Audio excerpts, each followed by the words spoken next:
Welcome to Tia's Table, where we talk about making fitness and wellness doable for busy women like you and me. Looking for healthy meal ideas, workout motivation, and good conversation? Don't worry, I got you, girl. Sit back, grab a snack, and let's have some girl talk. Hey girl, hey, welcome back to another episode of Tia's Table. I'm Tia, a certified group fitness instructor and nutrition coach. I help women develop healthy habits that align with their health, wellness, and fitness goals. If you or someone you know is interested in living a healthier lifestyle, feel free to reach out to me. I would love to connect with you and have you join our community over in the app where I help you do all of the things that you want to do. Okay? I'm trying to take a deep breath because there is a lot just going on in the world right now. So recording this today feels just crazy, but I told people an episode was coming out by the end of this week, and I want to keep my word about that. I honestly should have recorded this on Tuesday, but with Tuesday being election day, even though I had already voted, I don't know. I think my emotions were too all over the place on Tuesday to record during the day. And then obviously Tuesday night was a lot to process. And then on Wednesday, it was like, girl, it was the same. And today is Thursday. And to be honest with you, I'm not doing any better. But, I gotta be a woman of my word. And I can't take too many days off from work. I don't think so. Girl, here I am. So please just bear with me and let's have a beautiful conversation today. I want to talk today about something that I'm going to be doing a lot of coming soon. And in my research for that, I came to the conclusion that people really don't know what's what in terms of Pilates anymore. And I kind of wanted to break that down so that we were all on the same page with what it means when we say we're going to take a Pilates class. But before we get into that, I want to talk about what I have been eating lately and kind of share that and go from there. Which honestly, the main thing that I've been eating lately is this delicious salad that I was told about over at Costco. It is I think on the label it says grain and greens or something like that. But essentially what it is couscous or like quinoa. I think it's like a mix. There are some almond slivers, chickpeas, red onion. There's kale. I do believe there is some chopped asparagus every now and then in a forkful or so. Cranberries, just the most delicious salad. And it comes with like an apple champagne vinaigrette. And I know that sounds like a lot when I say it. Like it sounds like all of the healthy things that people are probably like, ugh, girl, nobody wants to eat that but you. But I promise you, whatever is in that salad, and it's a big tub. It's like a $12 tub of salad. You have to go get it from their deli section, right? And it is just amazing. Now, I have been eating it with some of the rotisserie chicken from Costco. And when I mean to tell y'all I'm hooked, it's like my new thing. It is my new favorite thing, and I cannot imagine going to Costco now and not getting it. Like, I will be getting that salad on every trip. And because y'all know me, I'm going to eat it until I feel like I can't do it anymore. And that is what I'm obsessed with at the moment. I'm obsessed with that. And you know what? We talk about Chipotle every now and again on these conference calls, or we're going to call them conference calls. I don't know what we should call them. But we talk about Chipotle. Let me tell y'all something. I am in a Chipotle mood lately, right? But I've got to say, the last time I ate at Chipotle, that bowl was so light that if I lived closer to Chipotle, because of course you don't figure out that your bowl sucks until you get home and you open it. If I lived closer to Chipotle, the way I would have gone back up there and been like, I know you got to be kidding me. Like, you've got to be kidding me. You did not. What am I, a toddler? You literally gave me enough of everything to basically keep me from coming up here. But it wasn't how my bowls normally are. Like, it wasn't nowhere near what a Chipotle bowl is supposed to be. And I'm like, Chipotle, that's why people be talking about y'all. It's because of this right here. Even if the flavor is consistent and the food is good, you have got to be more consistent with the portions that you give out. Normally, and I'm going to tell y'all how light this bowl was. Normally, a Chipotle bowl, it takes me like 2 meal times to eat a Chipotle bowl, right? I was able to eat this bowl in like one sitting. That's how light it was. That's how light it was. I was able to eat it all at once, when normally I have to break that bowl up into like dinner time and then lunch the next day or something like that. So Chipotle, count your days. Count your days. Y'all's rewards program isn't good anyway. Like, it takes people forever to get any points and earn anything over there. If I get Chipotle one more time and that bowl is not what it should be, it's going to be a wrap for me. Because, like, I'm done giving second chances now.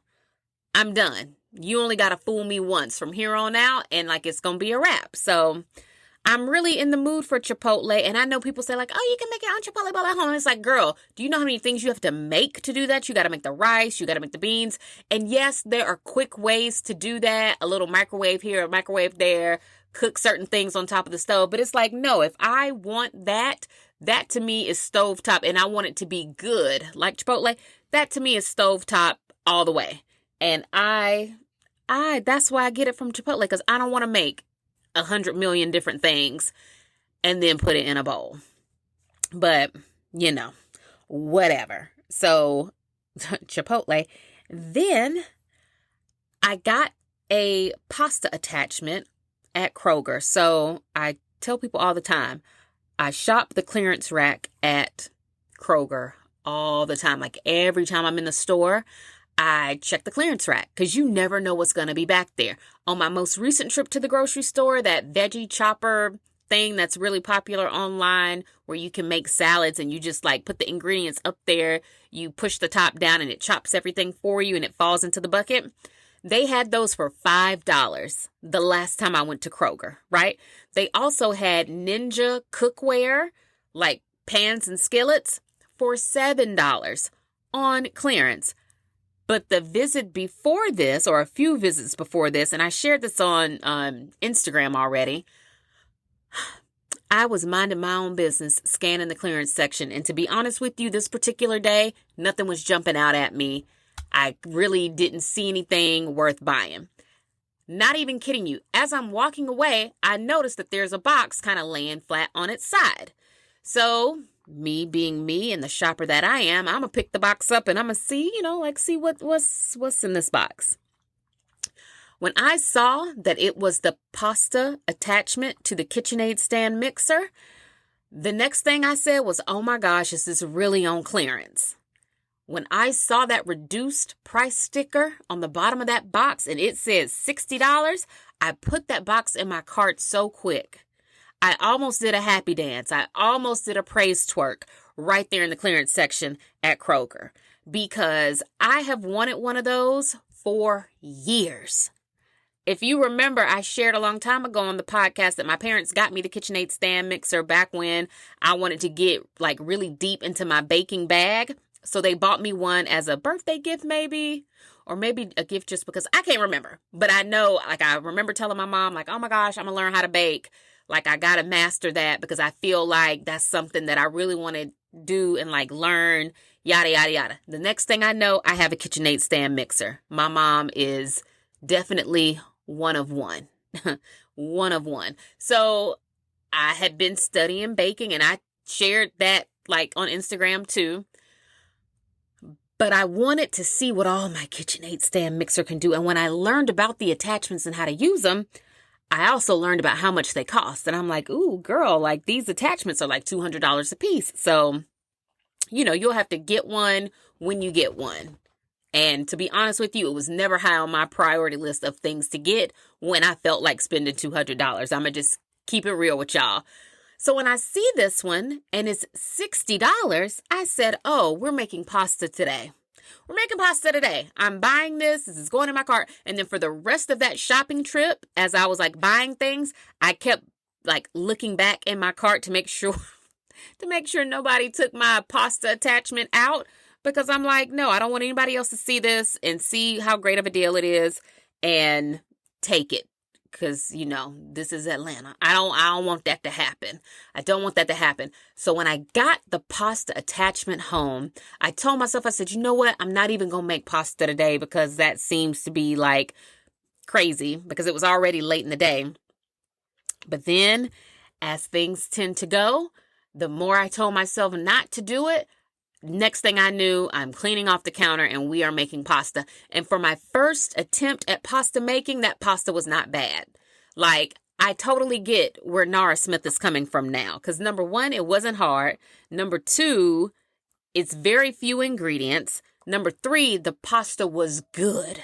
Like, it was so good.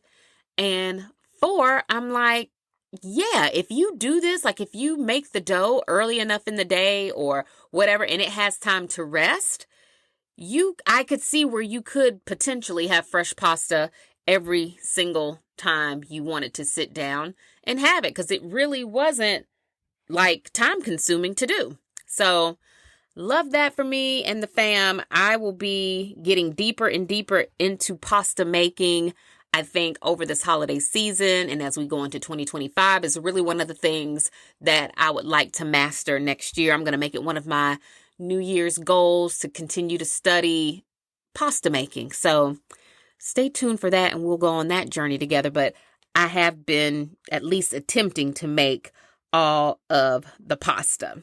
So that's what's on my table right now, or what I'm doing food related right now. Let's talk about Pilates, girl, because next week the Pilates studio is finally going to open, and I have been waiting on this for what feels like forever, right? I got my membership months ago. The Pilates studio was under construction. They finally finished, and I think they had the soft launch or the soft opening on Halloween, or maybe the day before Halloween. I don't know. But whatever night they had it, I was like, ooh, girl, who can come over there at 7:00 on this particular night? Not me. So I didn't get to go to that event. And I had already registered for all of the classes that I wanted to take, I think, all this month, and maybe a few of the classes next month. I had already, signed up for everything that I wanted. So I really wasn't pressed about going to the opening night event. But I am very excited about attending, of course, my first group of classes next week. And as I enter into my Pilates era, I said to myself, I am a group fitness instructor. I taught a Pilates fusion class. The class that I taught was called PIO. It is a fusion of Pilates and yoga together. It was a very intense, but like low impact class that was amazing and produced really amazing results for everybody. And it was also like one of the favorite classes at the studio. I love teaching it. But when I'm on the internet now and I'm looking at what people are claiming to be Pilates, it is starting to be confusing to me, because I'm like, oh, this is not Pilates. Or even when you take a bar class, I take bar classes with Peloton quite a bit. And a lot of what we do in those classes is not bar. And I think the line is starting to get blurred with all these different modalities, because people are trying to do what's hot and trendy instead of sticking to the true description of a class. So I thought it would be helpful to kind of break down the differences between all of these things and perhaps help you understand which one is going to be the best fit for you based on where you are in your own personal fitness journey. So let's start with Pilates, right? Pilates is a system of exercises using special apparatus designed to improve physical strength, flexibility, posture, and enhance mental awareness, and it is created by Joseph Pilates. Kathleen Stanford Grant was one of the pioneers of the Pilates movement. She is a Black woman, and she currently still teaches Pilates down in Atlanta. So if you live in this area, you can literally take classes with her at her studio down in Atlanta. Pilates is a mind-body class. It is very, very, very low impact. Do you feel a really good burn when you take Pilates? Absolutely. It focuses on building your core, making sure your core is nice and strong, but then it also works your arms, your glutes, your legs. You get a little bit of upper back work, and depending on what apparatus you're using, because Pilates has lots of different pieces of equipment, I think people are most familiar with the reformer and mat Pilates, right? And no matter which class you pick, it should be a challenge to your body because your body doesn't normally put itself in the positions that you find yourself in Pilates. Now, people will argue that mat Pilates is a little bit more challenging than reformer Pilates because they'll say the reformer helps you get into these different positions and it's just easier to kind of allow your body to flow when you have the reformer assisting you. I think it kind of just depends on you and what your fitness level is. To me, in my personal opinion, mat Pilates is actually, I feel like mat Pilates is easier because you don't have any resistance working against you except for that of your own body. And because you live in your own body every day, you know the limits of your own body. And you know how far you can push yourself in any one position. You know how many reps of something you can do. You know that you can slow your arms down when you're doing those hundreds.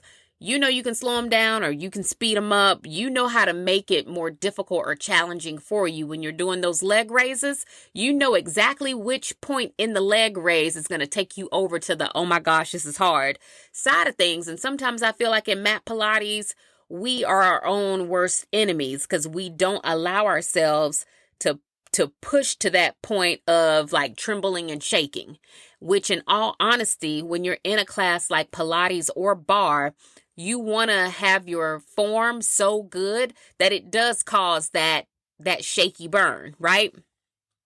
So that is Pilates.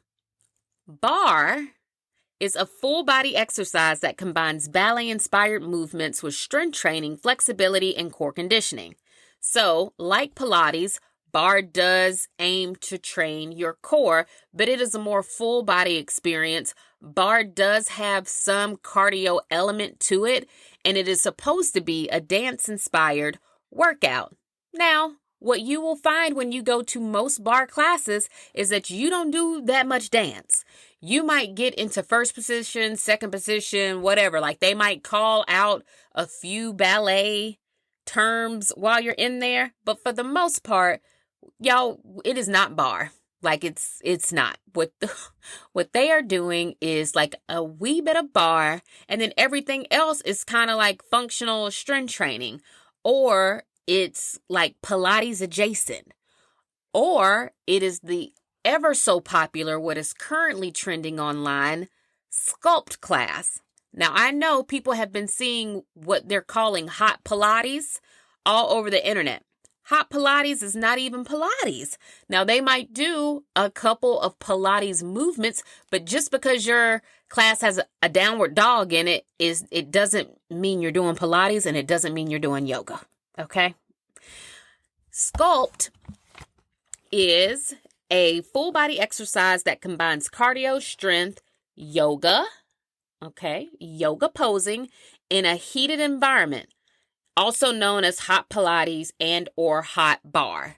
So to me, sculpt is basically Pilates or bar or a fusion of the two with the heat turned on. That's it. And I'm sure it's a great workout. Whenever I see anybody online doing it, like everybody is soaking in sweat, people are drenched, right? So I'm sure it's a good workout. I'm sure it's great, but I would just hate for anybody to sign up for a class like that I know for a fact utilizes weights. I know for a fact it's going to have you doing a lot of body weight exercises. And you're going in there thinking like, oh, this is going to be Pilates. And it's like, oh no, girl, this is actually tougher than Pilates. And I'm reviewing these in order of like least intense. In terms of intensity, I'm going from like 0 to 10, right? Starting with what I believe to be the less intense class all the way up to the most intense. And we are at Sculpt. So number 1 was Pilates, where I think you'll get like a slow burn, but like little to no sweat.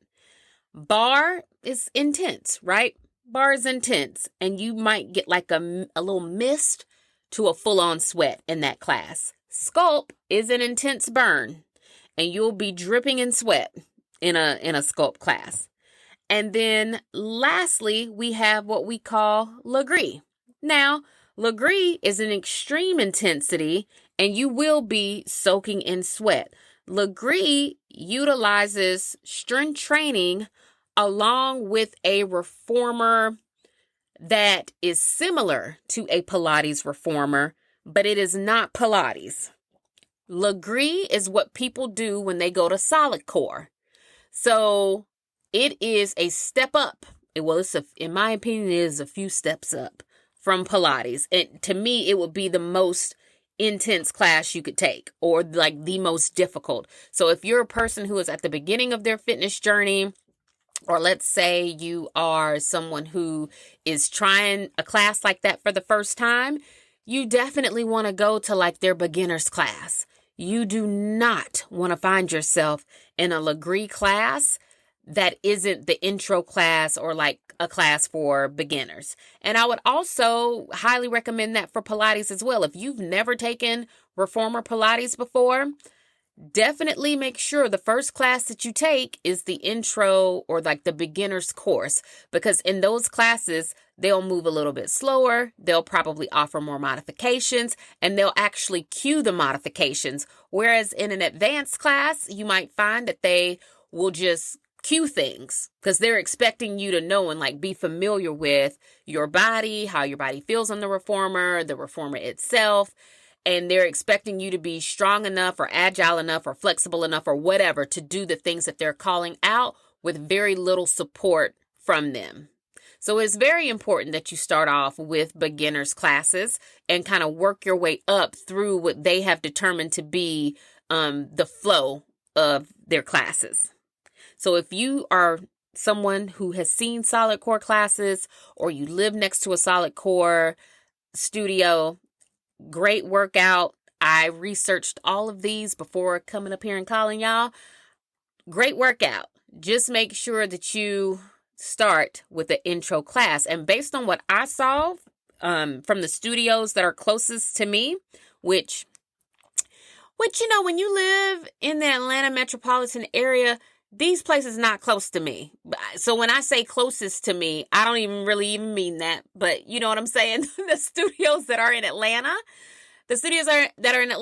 they only tend to offer an intro class like every so often. I noticed when going through the schedules that they don't have many of them, and the classes that they did have on their website were already like booked up. So if that is something that you're interested in, you may have to be willing to wait. It might not be like a same day thing. And I totally understand how some of you might be like me. It's like, oh my gosh, I feel like I want to go do Pilates today or this week or whatever. And when you're hot about it, you want to do it like then. So you get on somebody's website and you're looking through the schedule and you're like, dang, well, they don't have an intro class until like, I don't know, let's say December 15th. And you're like, well, by December 15th, I might not even want to do this no more, or I might not be in the mood that day or whatever. But I say all of that to say you might just have to be open-minded to the fact that you're going to have to book that class far enough out. So if you know this is something that you're interested in doing, go ahead, get on their website, book the classes, and then find some other stuff to do between now and then. And that can also go for some of these Pilates and bar classes too, because they are so popular right now.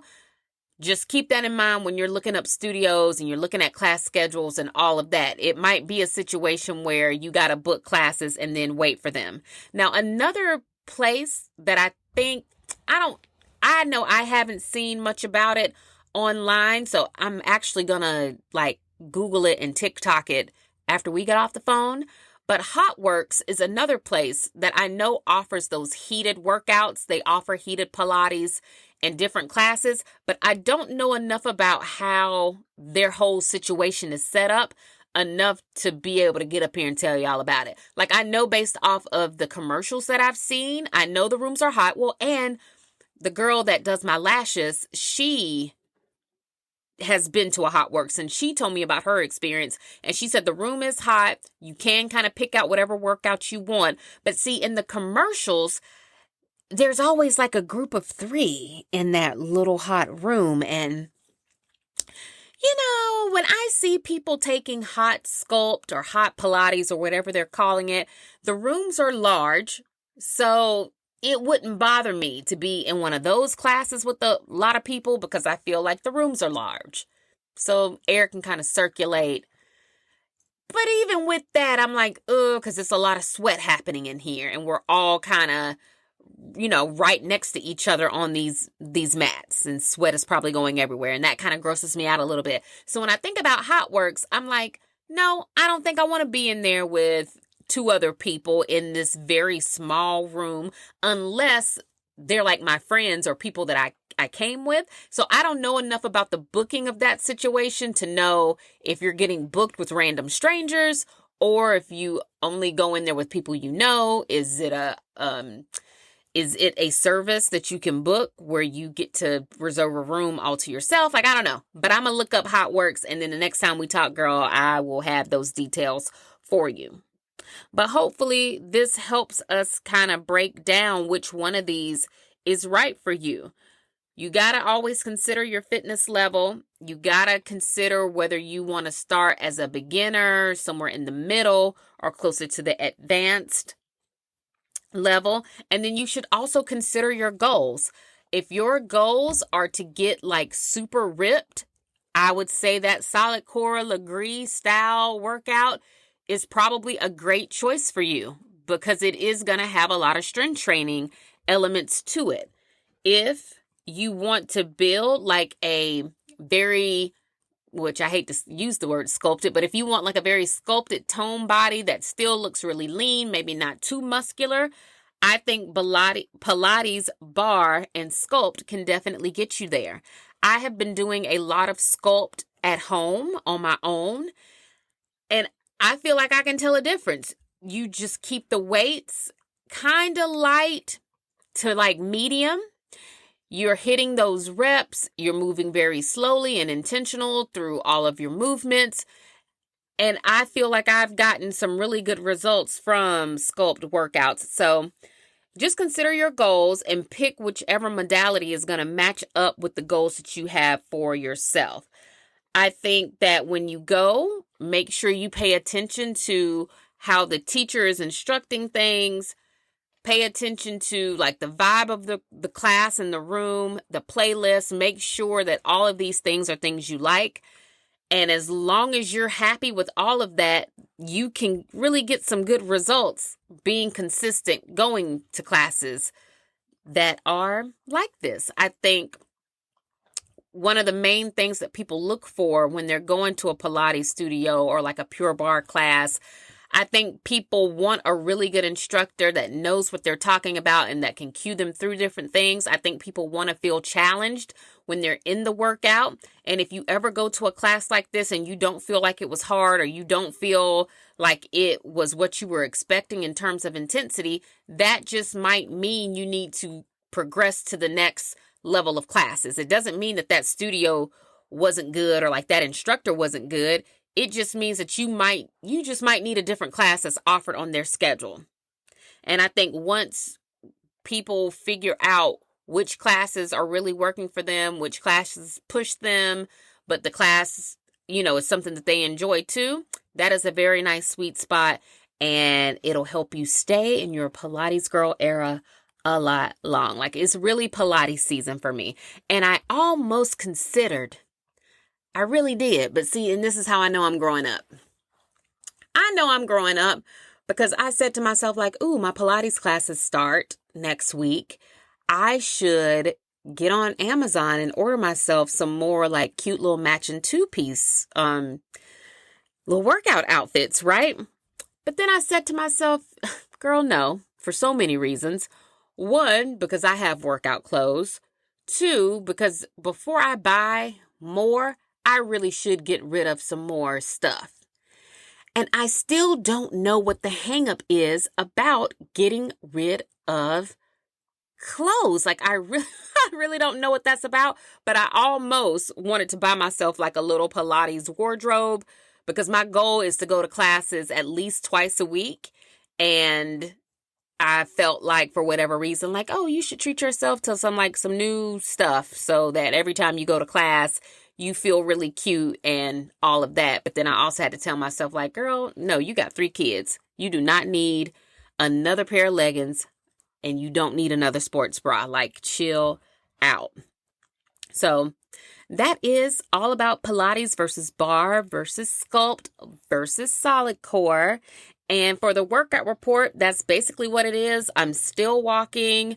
I'm still strength training, doing sculpt at home. Being sick not the last week, but the week before did kind of take me out of my routine for a little bit. And then once I felt better, it was basically time for Halloween.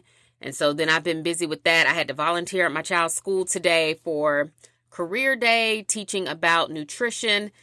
And so I'm trying to get back into the swing of things.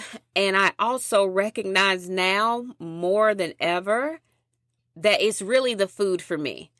It's the workouts too. But because I did have little treats and snacks with them on Halloween, I feel like I notice a difference. And it really is the processed sugar for me. So I'm going to have to get to a place where I know that and understand that, and I allow myself to have the things that I want and the things that I enjoy. But if it's really not a must-have for me, I need to be okay with just being like, no, I don't eat that, or, what. And that's hard to do as a Black woman. It's hard to tell people you don't eat something because people really be wanting you to explain to them why you don't eat something, or they'll have like a snide remark or a joke about it. And it's kind of like, no, this is not a joke to me. It's not a joke to me. And it's not that anything is wrong with whatever the item is. It's just that I know my body doesn't respond well to it. And because I really do like the way that I feel when this particular thing is not inside my body, I don't want to consume it. So that's something that I'm working on too. But when my classes start up, I'll be doing Pilates twice a week. I will still walk.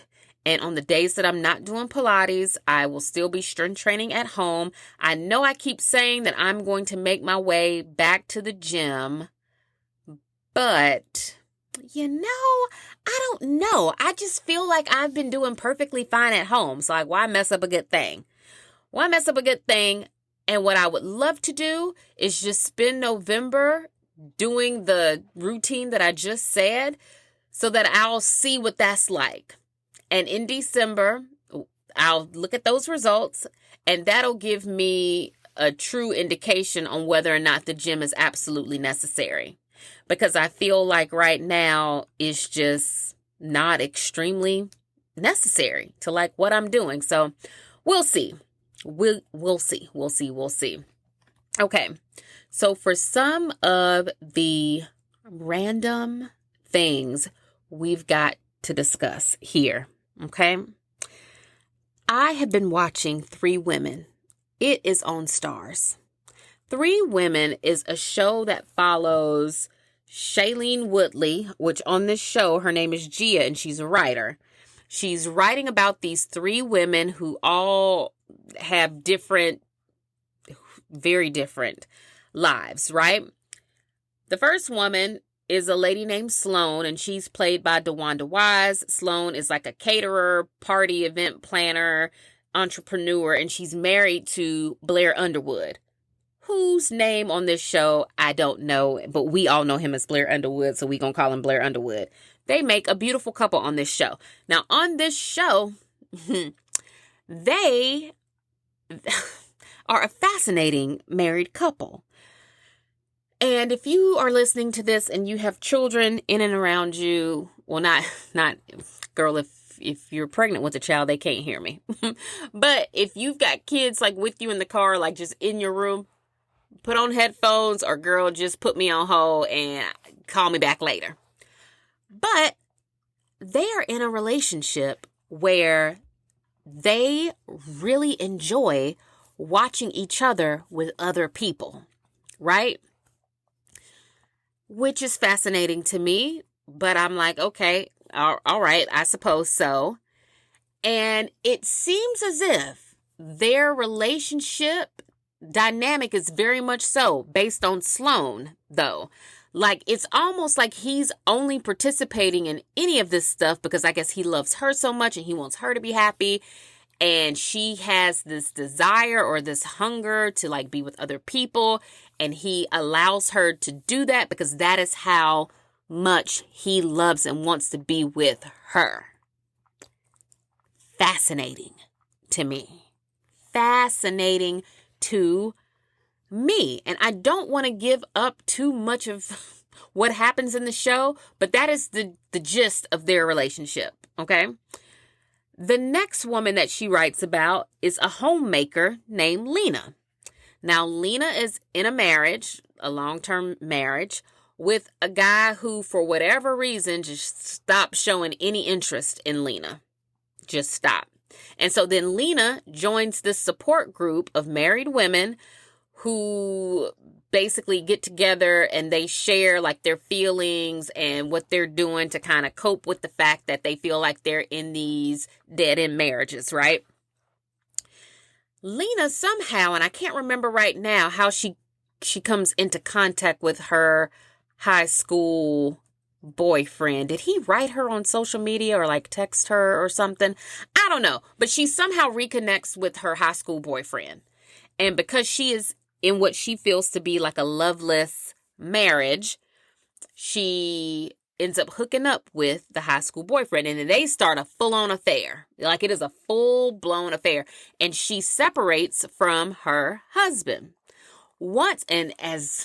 As the story goes, once she separates from her husband and she tells the high school boyfriend, like, yeah, I'm leaving him, blah, blah, blah, blah, blah, he instantly, like, starts to draw back and away from her. Because in his mind, he was probably thinking, you know, that he really didn't want to be in a relationship with Lena.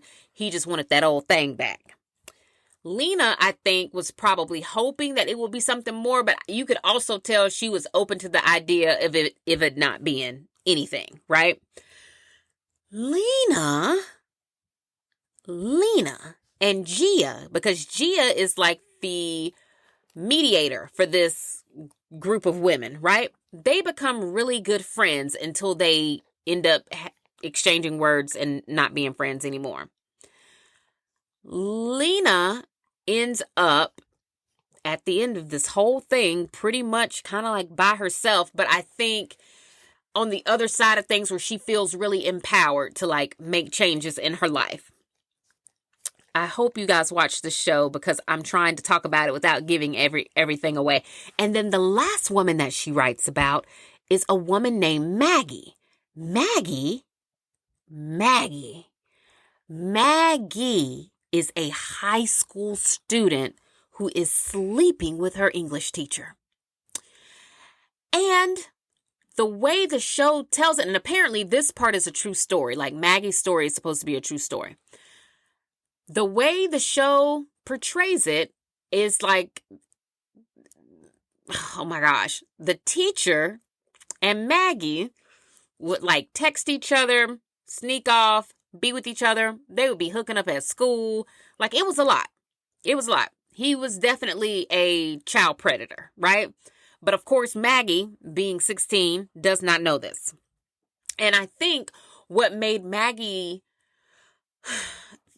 fall into this situation with her teacher is that over the school break, like the summer before, she had gone to visit her sister in Hawaii. Her sister is married to somebody in the military. She goes to a party with her brother-in-law and like some military guys. Of course, she ends up sleeping with one of those guys who ends up being 30-something, right? ends up falling out with the sister and the brother-in-law. She goes back home. And so when her teacher starts to groom her, she like falls right into it because of the experience she has already had this summer. And then it's not until Maggie graduates from high school and is out of that situation that she realizes that that should have never happened to her. Like that was a bad thing. And so she presses charges against him. And that story begins to like tell itself. The way they tell these stories and the way this show is filmed, it's just so good. It's so gritty and like provocative and raw. Very messy though, too. Very messy. But I don't know. It's just these stories are just told with so much honesty that the whole time you're watching every episode, like your jaw is like on the floor. Like, oh my gosh, I can't believe this. Even though we know 2 of the stories aren't true, but knowing Maggie's story is actually real, you're like, oh my gosh, I can't believe this is somebody's actual life story. And then they do tell a story about Gia too, the writer. Gia is a single woman who's trying to make a name for herself as a writer. So she gets advice from a mentor that says basically travel the country and tell all these stories about the women that you meet and the relationships that they're in, right? And then while you're doing this, also document your own experience too. Like if you're dating or you see or if you're seeing somebody, whatever, document your own stuff and then we'll put it together and put it in a book. But the night before she leaves on her cross-country trip for this, she ends up meeting a guy in a bar and they hit it off. They hook up the night before she's supposed to leave. Obviously, she's going to write about that. But then I think she ends up either postponing her trip or something happens and she ends up spending more time with him and you can tell they have an instant connection. She gets to like Indiana or somewhere that's not New York City. She gets there. She's supposed to be meeting up with a woman who had been messaging her about wanting her story to go into Gia's book. And when she gets to the restaurant, he walks in. The guy from New York City walks in. Then they end up having like a pretty big story. And like I said, I want you to watch it, so I don't want to tell everything. But they end up having a really big story. And even the way they tell her story, I think she's the main character, but she's not. And the way they tell her story is just so good. Not that it's relatable, because obviously, like, I can't relate to what Gia is doing in the movie. But what I will say is some of the thoughts and the feelings that she has, I think, are very relatable. So if you have Stars or access to Stars, please watch 3 Women and then come back and let's talk about it, or hit me up in my DMs and talk to me about it, because I just feel like that show is really good. And I hope whoever put that show together, I hope they earn something for it, because they did a great job with that. And then I also kind of wanted to talk about HBCU homecomings and the outfit scandal of it all. People have been all over my timelines, or at least they were when I initially made this podcast outline for this episode. They have been all over my timelines talking about what the kids are wearing to homecoming. And I'm just like, if you don't like what they're wearing to homecoming, maybe you shouldn't be going to homecoming anymore. I don't know. I just feel like trends come and go. The way young people express themselves changes with every generation. I know back when I was like in school, it was like a mix of things. It was kind of like, are you like a 400 degrees hot girl, right? Or are you one of the business casual girls? Or are you a little bit of both? Like, depending on what the situation is, you decide which way you're going to lean in terms of your outfit. But whatever these bubble skirts are, it's got everybody in a deep tizzy. And everybody has been upset about seeing these skirts at homecoming. And I'm just like, y'all are upset because you're saying alumni offer networking opportunities and jobs at homecoming, so you need to be dressed like so-and-so. People were saying, I take my kids to homecoming and it's supposed to be a family event and they're dressed like so-and-so. And I'm just like, these are college kids. They're college kids. They're going to dress however they want to. And it's their homecoming. Like, I know in your mind, you think it's your homecoming because you're going to it.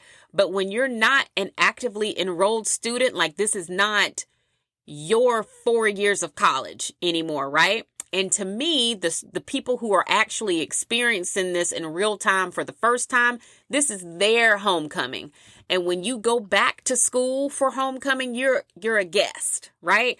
And you kind of have to accept whatever the current student body thinks is popping. That is what I think. You just got to accept whatever you think or whatever they think is trendy at the moment. And if it is those bubble skirts, but I get it. Y'all are like, oh, but we don't want to see people's butts. We don't want to see this. We don't want to see that. And to that, I just say, well, then maybe you got to start staying at home, baby. I don't know what to tell you.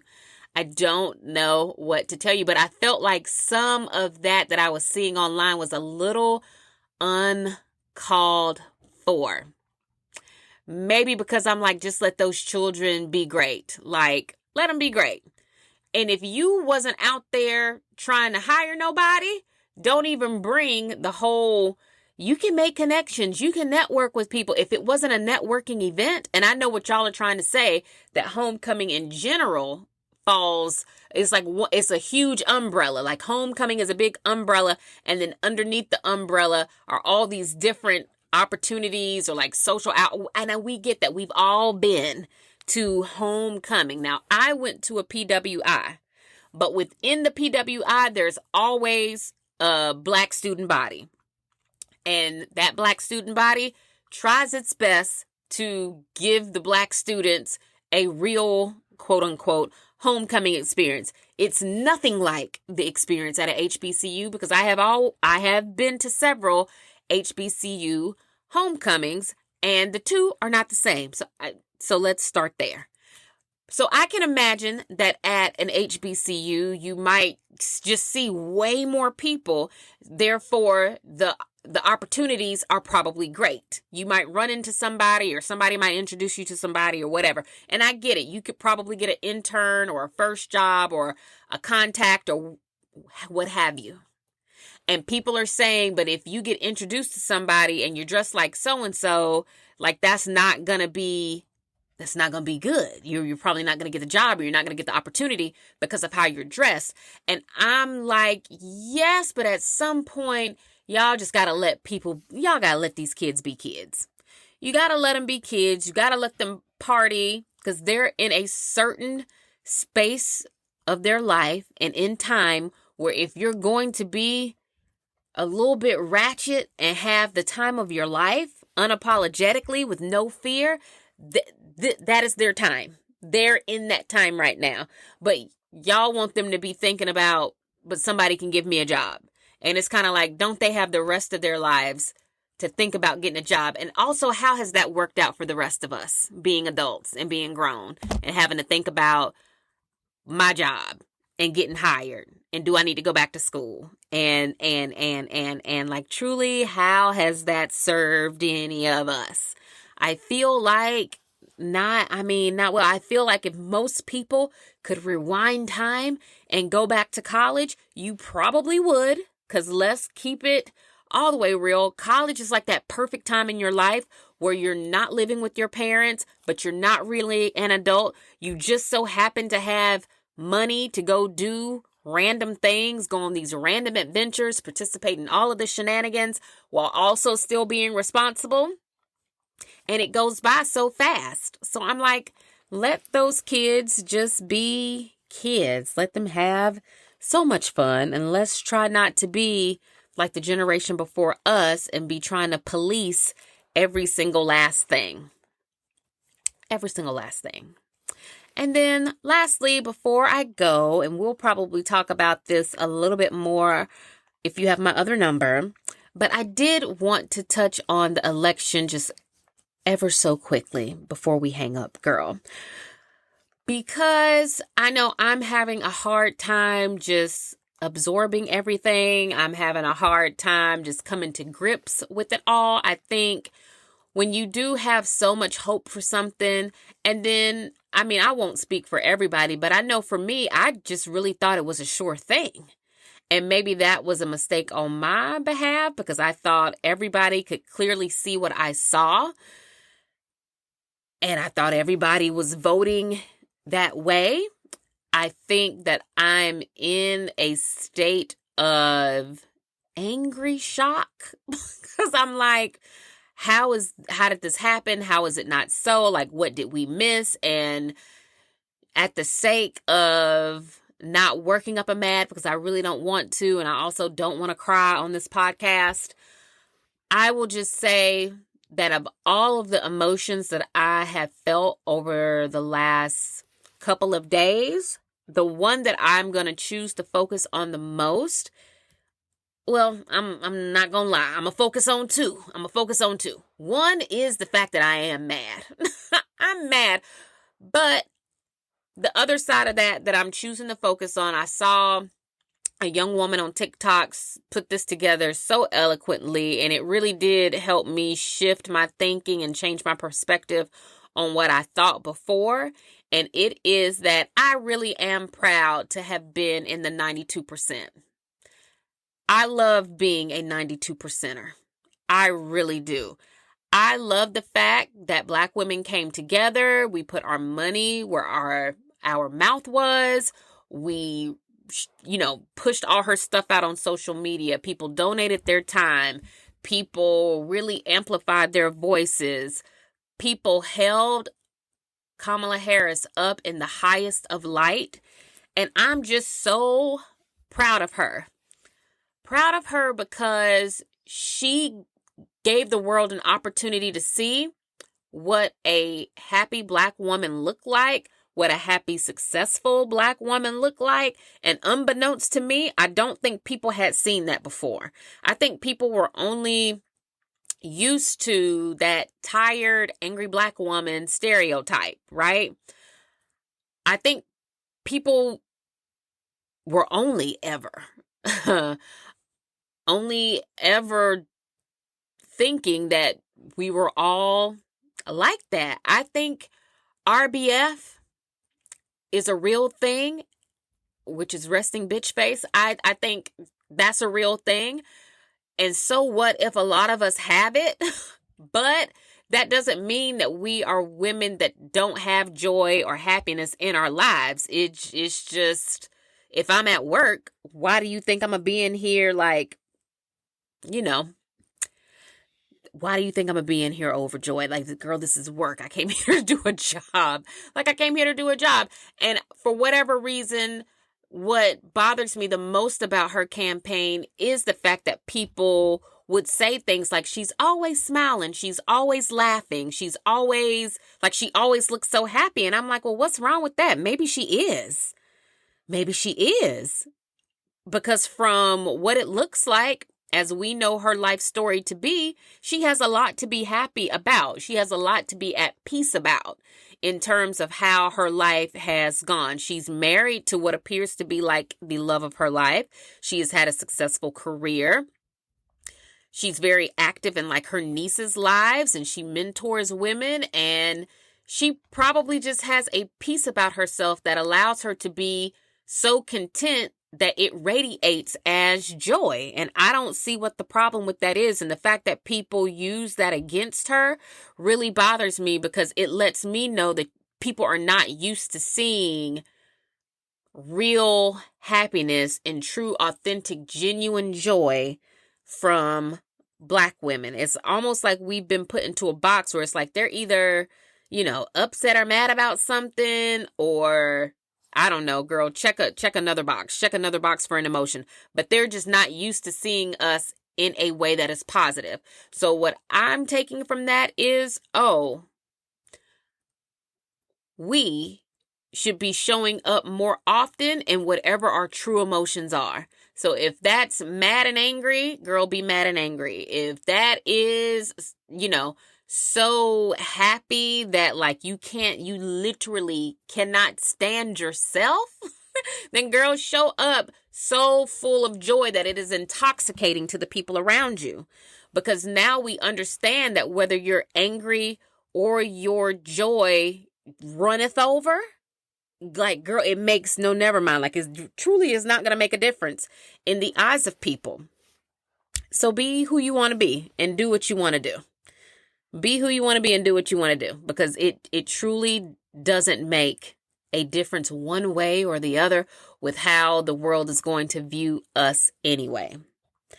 And like I said, there's a lot of feelings and thoughts that I have about this whole thing, but I think that I'm going to leave it there, because as I try to transition out of like the disappointment and like the heartbreak of it all, I'm trying to really focus and like grasp onto the fact that maybe it's possible that over the next 4 years, I can truly just focus on finding more real joy and then actually putting that into practice and letting my joy illuminate the world around me, because truly that's all I can do. And I know we talk about that a lot on this podcast anyway, like just showing up as ourselves in a way that even if it makes other people uncomfortable or they are confused by it,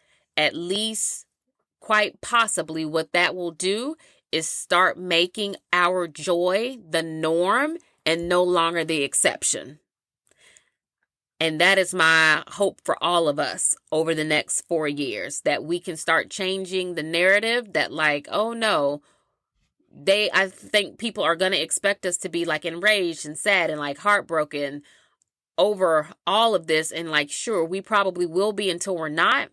But at some point, I'm like, yeah, we as a community can definitely start and I'm just trying to hold back myself. We can definitely start showing up in the world in a way that makes the joy we see in Kamala very normal to people.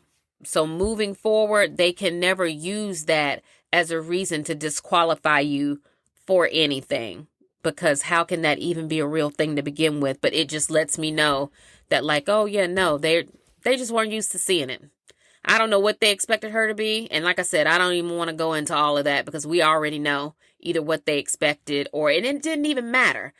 You know, it didn't even matter. And that to me also kind of reminds me of the Martha Stewart documentary, which I'll definitely talk about that on my other number. But it's all the same. At the end of the day, they don't really want to see women rise higher than a man. And certainly, if you are a Black woman, they don't want to see you rise at all. They kind of want to keep you in that box where they are comfortable with you.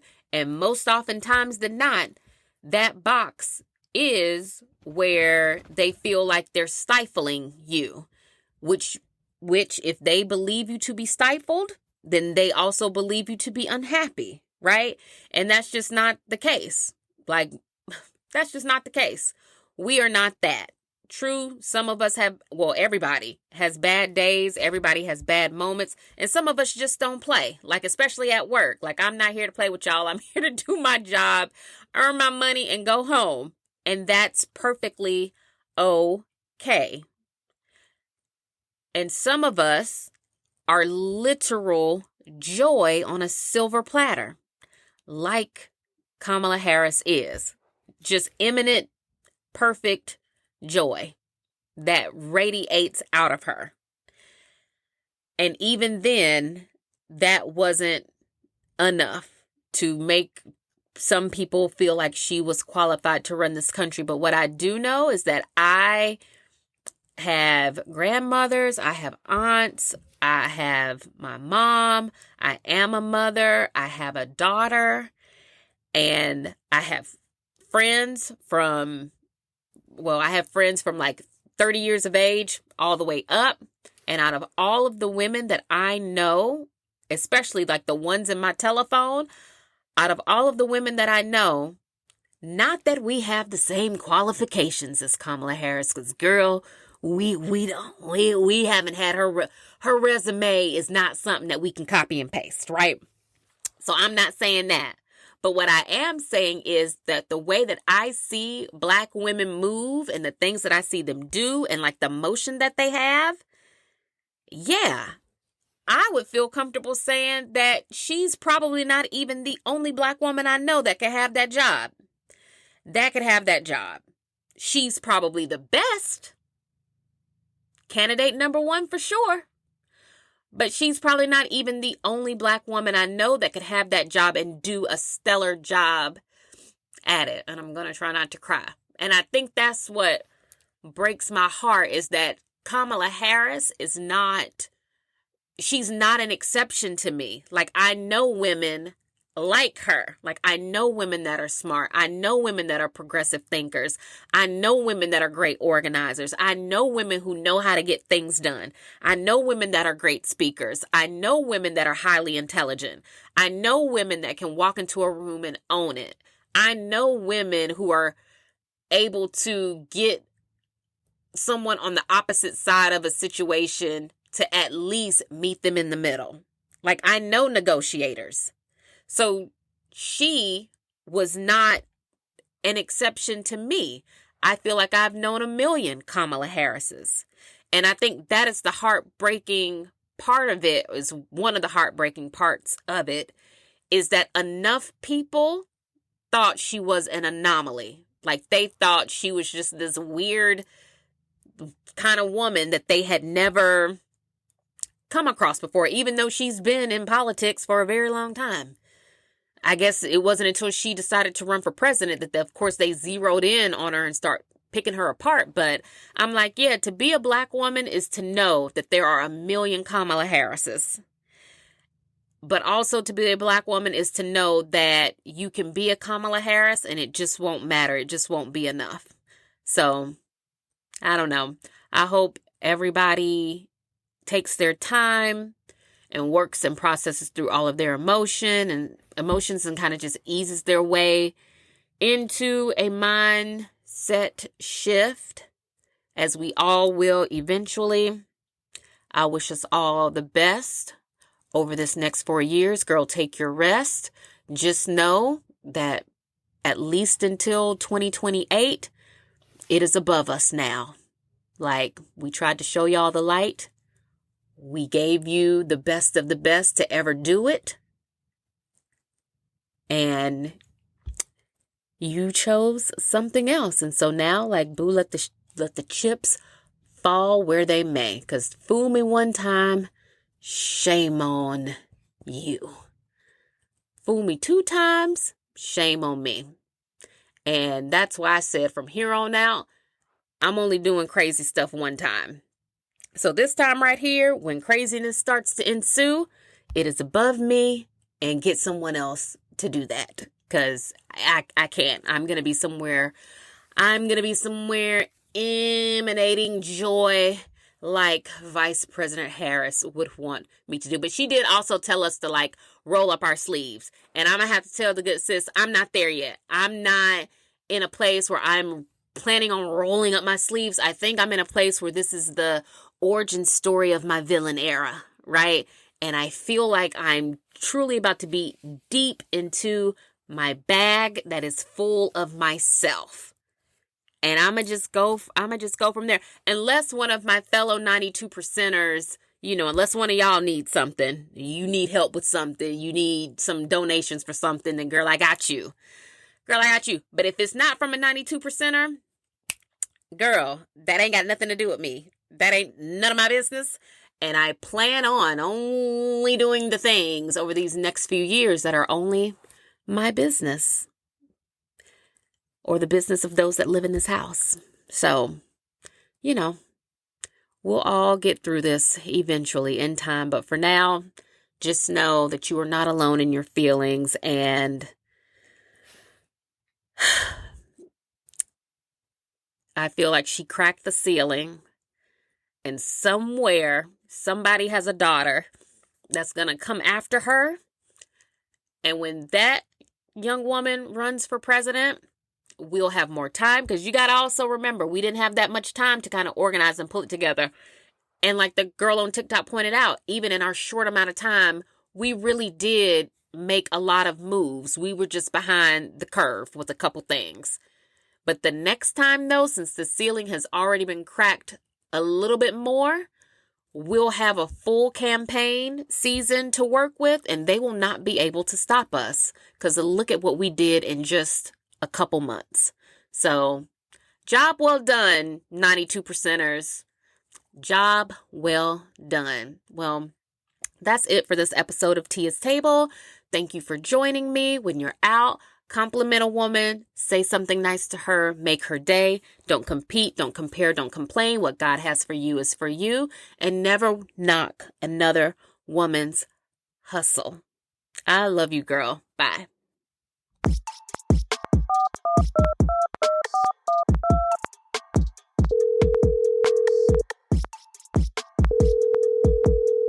Hey girl, still there? You can get my other number by clicking on the link in the description box. Bye.